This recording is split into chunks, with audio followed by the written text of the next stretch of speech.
Okay, hey everybody, how's it going today? So today, first of all, this lecture is for Econ 311, the History of Economic Thought at the University of Wisconsin, Eau Claire. I'm Dr. Thomas Kemp, be giving the lecture today.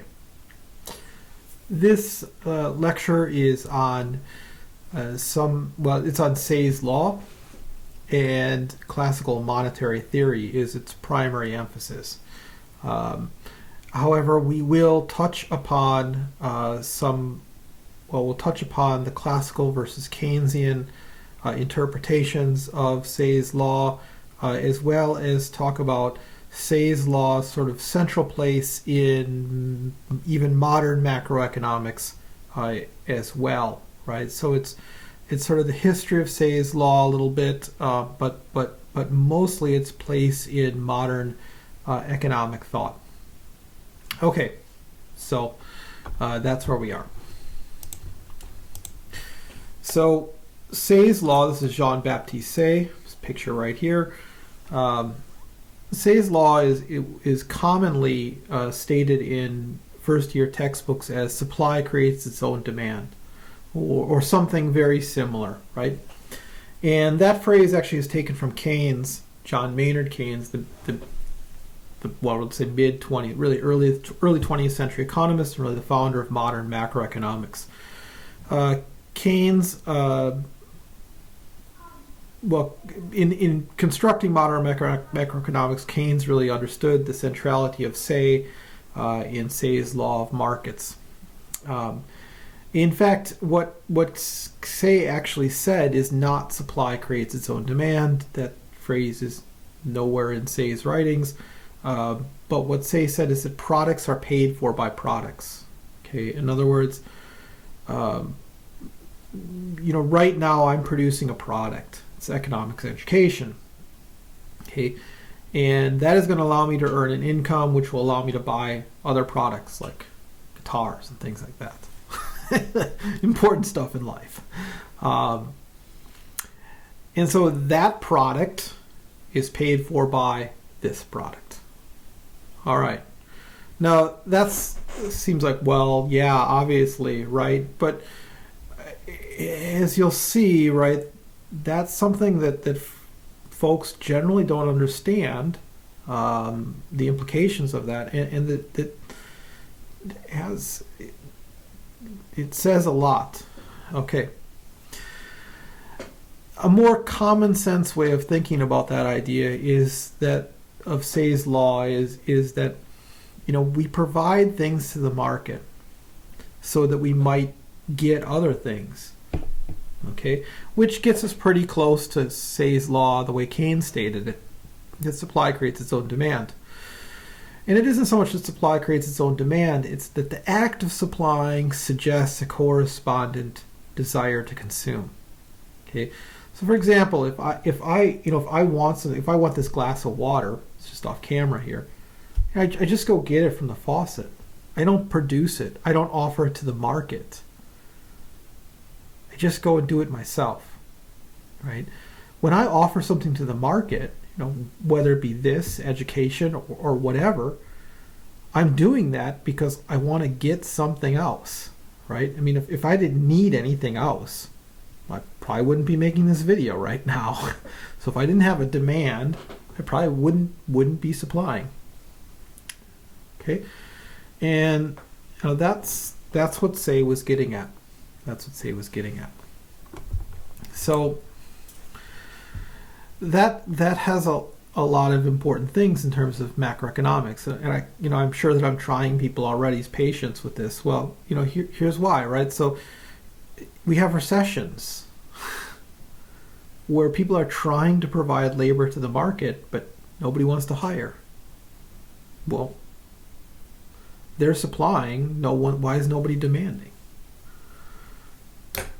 We have periods of economic inactivity whereby a large number of products simply remain unsold on the shelves. While they're supplying, why is nobody else demanding? And in a general sense, why do we have recessions at all if Say's law holds? Okay, so now maybe, well, if I don't even hooked it by now, I'll probably forget about it. You're not going to watch the rest of the video. Okay. The simplest way of starting to think about Say's law is to use Say's identity. So this is really the strictest interpretation of this idea. And Say's identity holds true in a barter system. In a barter system, the prices of all goods are simple exchange ratios, right? So you think about a bunch of kids, trading food at a lunch table or something like this. They have no money. They just have a bunch of different goods and services. And so what are the prices of each of those things, each of those food items? Well, they're just the ratio that they're exchanging at with other food items, right? There is no universal price. There's never a universal price. We'll get to that in a few minutes. But all those barter exchanges are just expressed in terms of this commodity, in terms of that commodity. Okay? And in general, in a closed economy with n number of goods, so however many goods you want to call it, just have it some definitive amount called n. The set quantity of price of the n good is, well, that's the next thing. In any item with n goods, right, a simple barter system, right, there can't be any excess supply or demand for any length of time, right? So here we have a picture of a fisherman and looks like a farmer of some sort trading, right? So maybe like a piece of lamb for a piece of fish, right? Well, one's supply and one's demand, and you know what? There's two supplies and two demands, right? So the farmer's reaching out for the fish with his left hand, demand, and supplying the lamb with the right hand, okay? And similarly, the fisherman is supplying the fish with his right hand and demanding the lamb with his left hand. Okay, and so the supply and the demand is literally just the left hand and the right hand of each person. And in any system of barter exchange, then Say's identity is true, is that supply is demand. It's the same thing. Okay. And so if we add the additional sort of condition, right? So let's set the quantity price of the n good as 1. So let's say we have a system of goods and services being exchanged, and we're going to pick one of the goods and call it sort of the measure against all others. So think about this as like, let's say you've got little kids at a lunch table trading fruits and vegetables. So one kid's got an apple, an orange, one's got a banana, right? And let's say we want to express all prices in terms of bananas. So we're going to say the price of oranges in terms of bananas, the price of apples in terms of bananas, which of course is going to give us an exchange of apples for oranges too. But both of those expressed in terms of bananas. Okay, so let's just call the banana the one good, right, in which we're going to express all others. Well, then Say's identity can be expressed like the formula we have here. And that simply says that the sum of all prices of I goods times the demand, let me work this, the sum of all prices of goods times the quantities demanded of those goods is the same as the sum of all goods minus the n good, the 1, times, the sum of all those, the price of those goods times the supply of them. So if we add up all the goods demanded at current prices, that's the same as the sum of all goods and services supplied times their prices. Okay, Say's identity. Now, if we start introduce, so that's barter, right? It's barter system, right? There's nothing that can be left over. Let's go back to that thing there, right? So there's nothing sort of that can be left over. If the fish isn't eaten, it goes bad. If the lamb isn't eaten, it goes bad. If anything, any of these aren't exchanged, right? They either have to be used up by the supplier or they go bad, right? They're all sort of real goods. They fall apart, they wear out, whatever. There's no sort of long-term excess or shortage in any given market. Moreover, even in the shortest term, any excess in one market has a corresponding shortage in another market, which is going to be true throughout all this. Okay, so let's introduce money now. So Say's law in a monetary system. If we introduce money, things do become a little more complicated because we have some adjustment possibilities. And now we're going to talk about Say's law in terms of Say instead of Say's identity. And to keep things simple, we're going to start by saying, let's assume right now that money can only be used as a medium of exchange. So that means we're going to use it to facilitate buying and selling stuff. You might say, well, what are we not allowing? We're not allowing it to be a store of value yet. In other words, imagine that, well, maybe some of you experience, you go to a fair, right, and you trade your money for tickets. And the tickets are only good at the fair. And so when you leave the fair, they're worthless. Okay, so this is like the money right now. Okay, so imagine you had money that was distributed every morning, and then at the end of the day, any unused money is no longer valid. Okay, I know it's not realistic for most monetary systems, but you can see that it has applications, right, like the fair. Okay, all right, so we're going to say money is a medium of exchange for sort of first stage understanding of Say's law. We'll set money as the end good. Now, why are we going to set money as the end good? Because we're not going to talk about the price of money just yet, right? We're interested in the price of all other goods and services in terms of money, right? When I go out there, I don't say like, oh, these glasses cost, 1.5 horses or whatever. I say they cost, $300. Similarly, this clipper does not cost, 45 pens. Right? It costs, $4 or whatever. Okay? So I talk about prices in terms of dollars or the monetary unit, which is what we're going to do here. Okay. Well, then we can express the demand for the end good. That's this. What's the end good? That's right, money. I knew you remembered. So the demand for money then is what? It's the price of the first good times the number supplied. The price of the second good, number supplied. Price of the end good minus 1 minus the price of money, right? So money's not included in that. It's the price of all goods excluding money times the number supplied, or expressible this way. Same thing. So the demand for money is what? It is the prices times the amount of supplied, the goods and services supplied in the economy. Okay. So what's the total demand for tickets at the fair? It's the price of the rides, right, in terms of tickets times the number of rides and the number of times you're going to ride them, right? For sure, right? You don't go to the fair and you don't say like, well, I think I'm going to buy 5,000 tickets. No, you think about, okay, well, that Ferris wheel costs 5 tickets and those bumper cars cost 4 tickets, right? So I'm going to buy, 20 tickets or whatever. Okay, your demand for local liquidity, tickets, is to do with aggregated supply conditions in that closed system, the fair, right? Okay, that's what this first equation says. Similarly, the supply of money, the supply of the end good in this case, is expressible in terms of the sums of all demand times the prices. So if I'm running the fair, I should say, okay, well, how many tickets should I order? Well, try to figure out how many people, what's the demand and what prices am I charging? Okay, that's how many tickets I should order, and I should provide two customers, right? Okay, so this is sort of a simple monetary system, right? It's a monetary system where the only point of the tickets or the money is to facilitate exchange. Just like the only point of the ticket at the fair is to get you on the ride, right? That's it. You're not going to save for your retirement in terms of fair tickets. At least if you're thinking that, don't do that. Okay. Okay.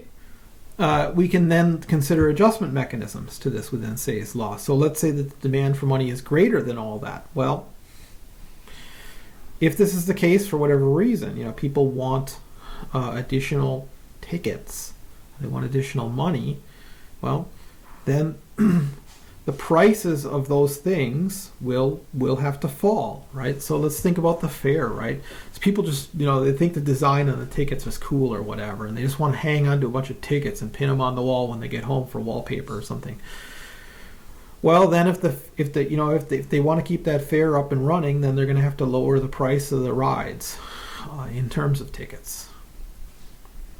Okay, what do we call that when prices fall in general in terms of the monetary unit? Well, we call that deflation. So here we see how the sort of simple explanation of Say's law can allow us to start thinking in a meaningful way about inflationary and deflationary pressures. Okay, all right.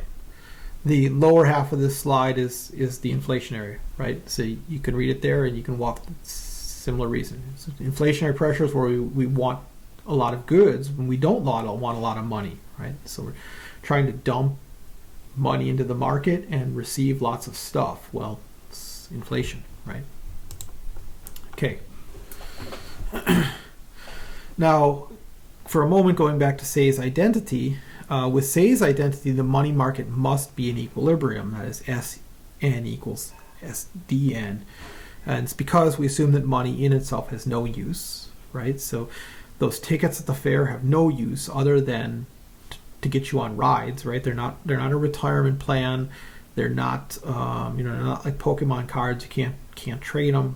They're not rare or cool or anything like that. Only function is to go on rides.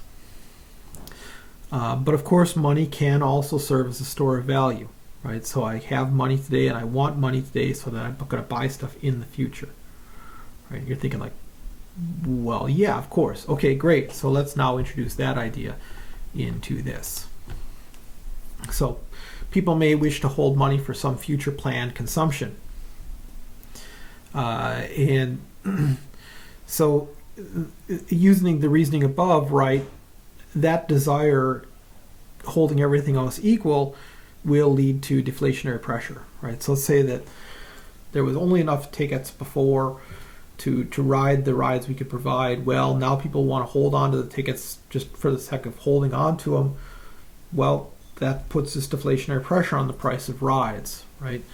So the desire for cash balances, all things being equal, puts deflationary pressure on prices as a whole.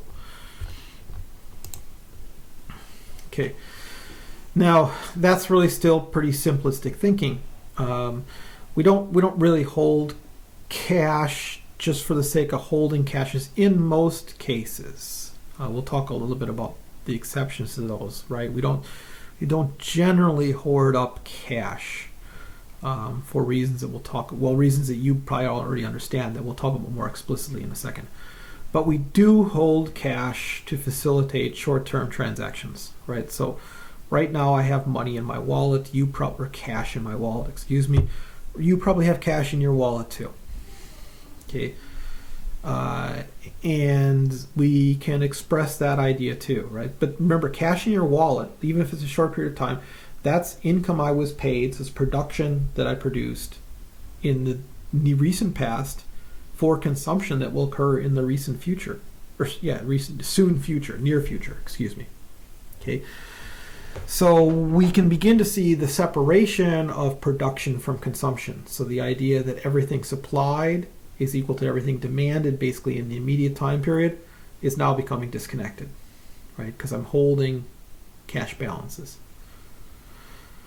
Okay, remember that it really can't happen with the fisherman or the farmer, right? The farmer doesn't sell the lambs unless he keeps feeding them, right? But all otherwise they'll die, right? If they've already been slaughtered, the meat's gone bad. Same with the fish, right? But money allows me to disconnect these things in time quite a bit. All right, so let's introduce an expression that. And by the way, so you might be saying, well, why do you have to put all these complicated things? Well, two reasons. One, the math helps us formalize our thoughts to better understand what it is we're talking about. And then two, that as a matter of doing economics, the formal construction of our ideas allows us to consistently and concisely and effectively convey those ideas to others, as well as to construct on top of them. So there's a lot of reasons why, as economists, we should learn, and as scientists in general, we should learn to express ideas in the most clear manner possible. Okay. Now you might say, well, that's not clear. Well, yeah, math can get to a point where just talking about things can be clearer, but I'm not sure I'm going to buy that argument at this level. Okay, so here on the left-hand side, D of N, same as before, so demand for cash balances is now equal to the prices of everything being supplied times the number so the price times the things being supplied times some kind of value K, where K is a portion of the total supply of goods and services measured in money that people wish to hold as cash balances.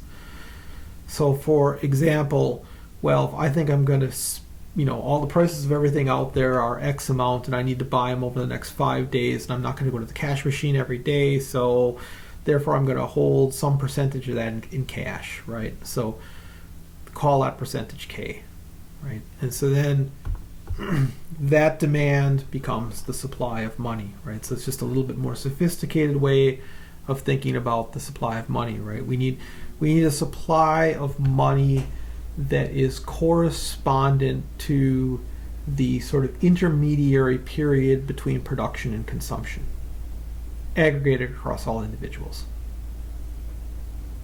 Okay. So now there's another thing we need to consider, though. Okay. When I'm so this is right. So here's like the conditions, right? Here's all the equilibrium conditions using Say's law. Then we have sort of this in-between thing that allows for a certain quantity, explains the desire for a certain quantity of cash balances that are greater than zero, right? And now we're introducing on top of that another idea. Cash balances, so the money in my wallet, doesn't earn interest, right? Obviously. And there's probably somebody who could use that cash and they'd be willing to pay me interest. These days, probably not much, right? That's a story for another day. But there is a market out there for people who want to borrow money to spend today. Okay, we call those loans, right? Maybe some of you are familiar with loans. Sorry, that was mean. We call this the demand for loanable funds. And the fact that such a market exists implies that there is a price or an opportunity cost for cash balances. Right? So the cash in my wallet is not earning interest. It could have been earning interest. Therefore, I am paying in opportunity cost that interest foregone to hold cash in my wallet. Okay. So you can think of the rate of interest as the price of money, or in the price of the end good. Right? Remember, all these other things are n minus 1. We're explaining n minus 1 prices. Which price were we not explaining? The price of money. Right? Okay.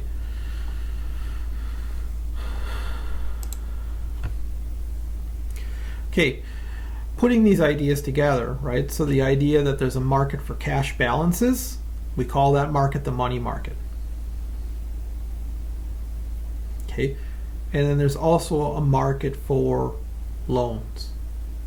Call that market the market for loanable funds. So it's a rarity in economics, right? The names actually make sense. So we put these ideas together, right? We get these sort of markets, right? And this first one here is the money market. So at lower interest rates, right, we would expect the demand for cash balances to be higher, all things being equal. Why? Lower opportunity cost, right? Interest rates right now are, if I try to open a savings account at the bank, I'm not even going to get 1% interest annually. So, if I hold a little extra cash in my wallet, it's fine. I don't really care. If interest rates were 20-30% annually, I'm not going to hold any extra cash in my wallet ever. A deer just ran by the window here. Anyway, if the interest rates are 20-30%, I'm not going to hold any extra cash in my wallet because the opportunity cost is incredible. So at these higher interest rates, demand for cash balances falls off. Now, the supply of in the money market, right? The supply of money set by the central bank, right? So the Fed not influenced by interest rates. Okay, they make the interest rates. And so the combination of that, as we can see, makes this nominal interest rate. Okay, now here's the thing, right? So at lower interest rates, we would expect demand for cash balances to be higher. So people want to hold cash, right? Okay, right? But here's the thing, in the loanable funds, right? So when interest rates are really low, right, that's when you want to take out a loan, all things being equal, right? So there's a strong demand for those cash balances, right, to not be cash balances, to be spent in investment. Again, all things being equal. Okay.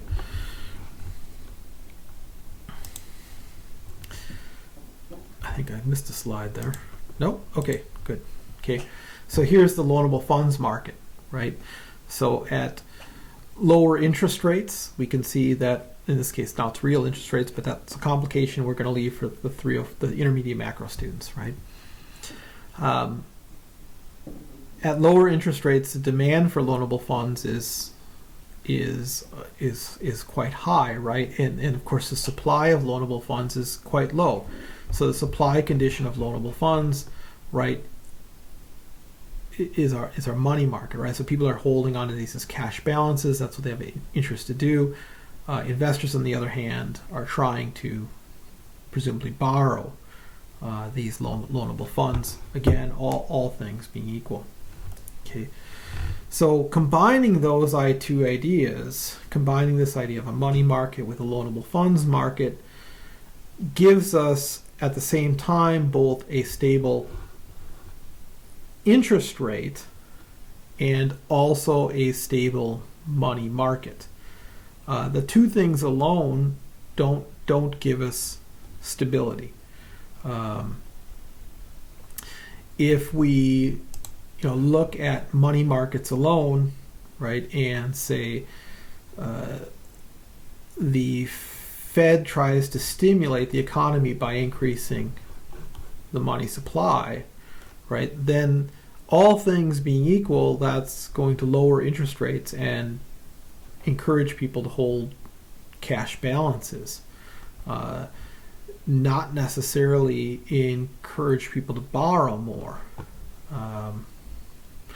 People have to supply that somehow to the loanable funds market for, of course, to be borrowed, right? And similarly, over here is supply and demand for loanable funds. Well,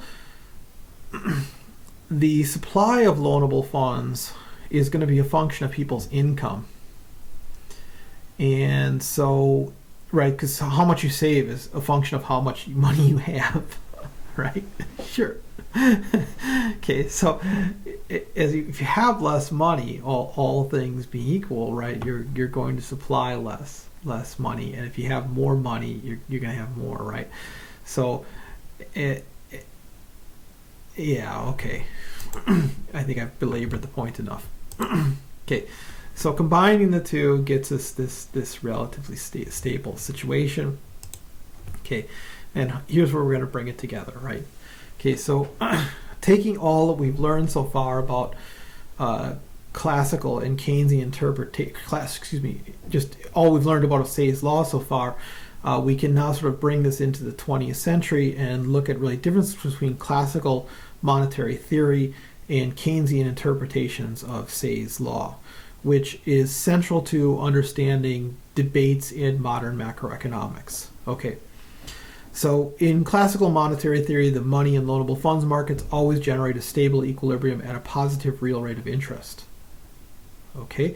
In other words, those N markets, okay, S and D in the N market, are stable and produce a positive price, which means that all those other P's and S's and D's, or P's and Q's, right, prices and quantities, also stabilize at full employment, right? So there's no excess demand for money, there's no excess supply of money given current prices.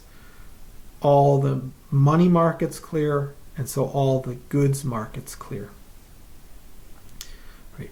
if there is an excess demand for cash, let's just say that today, right, Tuesday afternoon, there's an excess demand for cash, then in that case, prices in the goods markets will simply adjust downwards, maintaining real full employment, right? So all those prices adjust, leaving a situation of full employment, albeit at lower prices. If people don't want to hold on to cash balances for whatever reason, if people don't want to hold on to cash balances for whatever reason and they start unloading them, then all prices adjust, maintaining full employment, but this time in an upward fashion. So we have inflation, but real output remains the same. Now, this is based upon the idea that consumption today is generally preferred to consumption tomorrow. Straightforward, right? And B, markets adjust quickly to their real values, right? So if there's more money in the system somehow, right, and people don't want to hold that as cash, then what ends up happening is that the prices of available goods and services simply go up. Okay, so you can think of that like a concert, right, that's sold out. Can't make any more seats, right? But yet there's still money. There's still people who want to buy seats at the concert. Well, prices of seats just goes up. Okay. Conversely, if there's too many seats, price goes down. Okay. In Keynesian monetary theory, so moving over to the right-hand slide here, in Keynesian monetary theory, these markets can remain out of equilibrium for periods of time when real interest rates and output are very low. Okay, so the sort of original Keynesian interpretation of why recessions happen, right? Remember, this is all about, this has these sort of simple ideas have these profound implications. So how recessions occur in the Keynesian framework is that the money markets are out of equilibrium. The loanable funds market is out of equilibrium, and as a corresponding, remember, go all the way back to the beginning of this. The end market is out of equilibrium, then all those other markets also remain out of equilibrium in the reverse direction. So if everybody's holding on to cash, that means nobody wants existing production. So real production goes stagnant. Unemployment, goods unsold on the shelves, so on and so forth.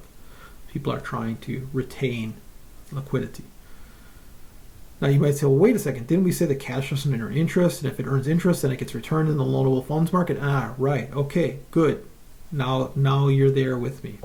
Okay, I'll read it again. In Keynesian monetary theory, these markets can remain out of equilibrium for periods of time when real interest rates and output are very low. Okay, this is based upon the assumptions that at low interest rate, the cost of cash balances is very low. So when interest rates are like they are right now, whatever. Yeah, sure, you want a loan? Well, maybe I want to buy something next week. I'm just going to hang out of the cash if you're only going to pay me 0.25% interest annually or whatever. Second, at low levels of output, investment demand may also be low, right? So if investment demand is a function of future profitability or something like that, and businesses expect demand to remain low, then they may see short-term profits as also likely being very low, so the return on capital is very low, and so there's not a lot of investment demand. And as a consequence of both A and B, it may end up being the case that real interest rates can't go low enough. In other words, even when real interest rates are zero, which are actually somewhat below zero right now, but even when there is zero, people are still trying to hold cash balances, and investment demand remains relatively slack. In other words, the money market is in a situation where enough liquidity can never be provided to satiate demand. So even as the Fed dumps more liquidity into the economy,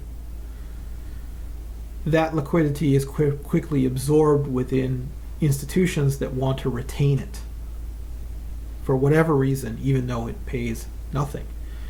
And as a consequence, that excess demand in the money market ensures excess supply in the various goods markets. Okay? And that is a Keynesian recession.